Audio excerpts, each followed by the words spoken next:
Hello বন্ধুরা, welcome back to my channel food lover zone. কেমন আছো বন্ধুরা? আবারও একটা নতুন রেসিপি নিয়ে চলে এসেছি তোমাদের সাথে। তোমরা অলরেডি বুঝে গেছো আজকের রেসিপিটার নাম কি। চলো তাহলে রেসিপিতে চলে যাই। আজকে ধাবা স্টাইলে পনির বানাবো। চলো তাহলে একটা কড়াই নিয়ে নিলাম, আর তেলটা কিন্তু একটু বেশিই লাগবে। আমরা যে কাপগুলোতে চা খাই সেই কাপের 1 কাপ মতো তেল আমি এখানে অ্যাড করে দেব। আর এখানে আমি রেড কাওয়ের পনির নিয়ে নিয়েছি। পনিরগুলোকে আগে থেকে সাইজ অনুসারে কেটে নিয়েছি। তোমরা তোমাদের ইচ্ছে মতো যে কোনো শেপেই কিন্তু পনিরগুলোকে কেটে নিতে পারো। এবার পনিরগুলোকে হালকা আঁচে ভেজে নেব। একদিকটা ভাজা হয়ে গেলে উল্টে দিলাম আর একদিকে। হালকা আঁচেই কিন্তু ভাজতে হবে, আর অল্প একটু ভেজেই তুলে নাও, তাহলেই পনিরগুলো শক্ত হয়ে যাবে না। তোমরা চাইলে পনিরগুলো তোলার সময় সাইডে একটা জায়গাতে জল আর একটু নুন মিশিয়ে পনিরগুলোকে তুলতে পারো, এতে পনিরগুলো আরও সফট থাকবে। আমার এখানে পনিরগুলো অলরেডি সফট আছে, ওই জন্য আমি এমনিই তুলে রেখেছি। পনিরগুলো সব তুলে নেব। এইবার এই সেম তেলেই কিন্তু বাকি রান্নাটা সেরে নেব। তেলটা কিন্তু একটু বেশিই থাকবে। এবার এখানে গরম মশলা গোটা দিয়ে দেব। একটা তেজপাতা দিয়েছি আর 3টে এলাচ দিয়েছি। তোমরা এখানে চাইলে দারচিনি অ্যাড করতেই পারো, আমি এখানে স্কিপ করে গেলাম। আর এখানে 1 চামচ মতো গোটা জিরে দিয়ে দেব। এবার এই মশলাগুলো ভাজা হয়ে গেলে একটা বড় সাইজের পেঁয়াজ ডুমো ডুমো করে কেটে রেখেছিলাম, ফাইনলি চপড, পুরো পেঁয়াজ কুচিটা এর মধ্যে দিয়ে দেব। আর এই সময় কিন্তু আঁচটা থাকবে লো টু মিডিয়ামে, হালকা ব্রাউন হওয়া অবধি কিন্তু ভেজে নেব। এবার পেঁয়াজগুলো যেই হালকা ব্রাউন হয়ে আসবে তখনই আমি পাশেই 1 চামচ মতো আদা বাটা আর 1 চামচ মতো রসুন বাটা একই সাথে রেখেছিলাম, সেটা দিয়ে দেব। আর এগুলোকেও কিন্তু একই সাথে ভেজে নেব। পুরোটা খুব ভালোভাবে ভাজা হয়ে গেলে, দেখো তোমরা ভিডিওতে দেখতেই পাচ্ছ সবগুলো কিন্তু ভাজা হয়ে গেছে, লাল একটা কালার চলে এসেছে।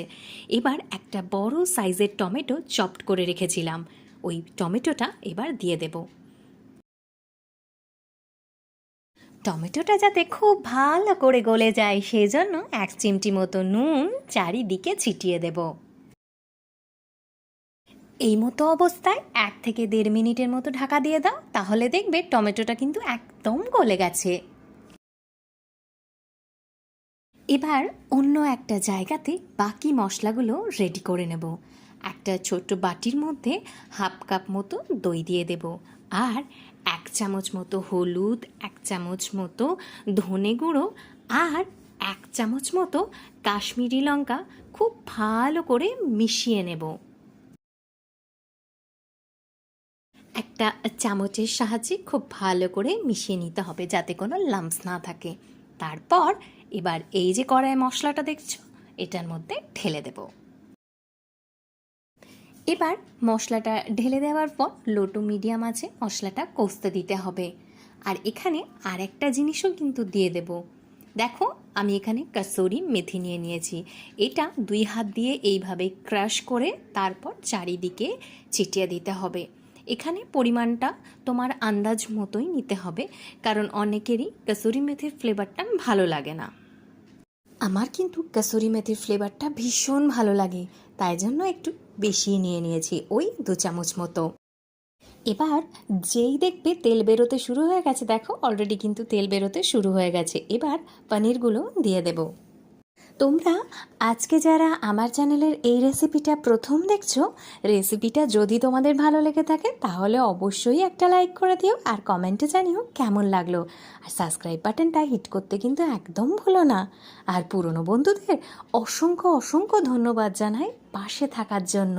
এইভাবেই আমার পাশে থেকে উৎসাহিত করতে থাকো। তোমরা সাবস্ক্রাইব বাটনটা হিট করে আমার পাশে থাকলে আমারও উৎসাহ জাগবে নতুন নতুন বিভিন্ন রকমের রেসিপি তোমাদের সাথে শেয়ার করার।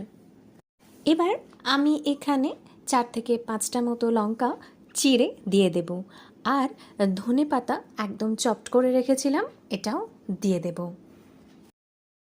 এই রেসিপিটা কিন্তু একটু জল না দিয়েই কিন্তু করব। দেখো কি সুন্দর একটা কালার এসেছে। আমি কিন্তু এখানে গ্রেভির সাথে পনিরটা এখনও মিক্স করিনি। অপূর্ব একটা অসাধারণ কালার এসেছে, আর গ্রেভিটা একদম থকথকে ঝোল হয়েছে, রেস্টুরেন্টের মতো, ধাবার মতো। তোমরা ক্যামেরাতে কতটা বুঝতে পারছো আমি জানি না, কিন্তু ক্যামেরার বাইরে অসাধারণ একটা কালার এসেছে। এবার পনির আর গ্রেভিটা খুব ভালো করে মিক্স করে নেব। তেলটা দেখো রান্না থেকে সুন্দর বেরিয়ে আসছে। একদম একঘেয়ে পনিরের রান্না বাদ দিয়ে এই রান্নাটা অনায়াসে ট্রাই করতে পারো যে কোনো ছুটির দিনে, বা কোনো অতিথি বাড়িতে এলে, বা মুখের স্বাদ চেঞ্জের জন্য এই রান্নাটা করে দেখতে পারো। অসাধারণ লাগে। রুটি, লুচি, পরোটা বা ফ্রাইড রাইসের সাথে, পোলাওয়ের সাথে কিন্তু অসাধারণ যায়। এবার এখানে হাফ কাপ মতো দুধ দিয়ে দেব, আর এই সমস্ত জিনিসটাকে 2 থেকে 3 মিনিটের মতো ফুটিয়ে নেব। এক্সট্রা কোনো জল কিন্তু অ্যাড করব না। ঢাকা দেওয়ার আগে একটু নুন আর চিনিটা আমি আমার স্বাদ অনুসারে এখানে অ্যাড করে দিলাম। তোমরা তোমাদের স্বাদ অনুযায়ী নুন আর চিনিটা অ্যাড করতে ভুলো না কিন্তু। নুন আর চিনিটা দেওয়া হয়ে গেছে। এবার এটাকে ঢাকা দিয়ে 2 থেকে 3 মিনিটের মতো অল্প আঁচে একটু ফুটিয়ে নেব। রেস্টুরেন্টে অনেক দামি দামি খাবার অত টাকা দিয়ে না খেয়ে আমরা এই রকম একটা রেসিপি অনায়াসে বাড়িতে কিন্তু ট্রাই করতেই পারি, আর টাকাও বাঁচাতে পারি। আর সবাই মিলে বাড়িতে একসাথে এই রকম একটা রেসিপি করে খাওয়ার মজাই আলাদা। বাচ্চা থেকে বড় সবার ভালো লাগবে। 2 থেকে 3 মিনিট পর ঢাকাটা খুলে দেখো, অসাধারণ একটা তেল উপর দিয়ে চলে এসেছে, আর রান্নাটা কিন্তু একদম রেডি।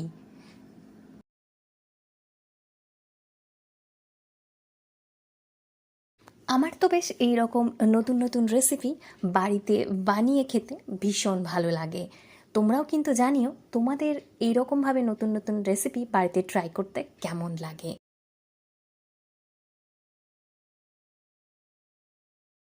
রান্না কিন্তু একদম রেডি হয়ে গেছে। দেখো কত ঘন একটা গ্রেভি এসেছে।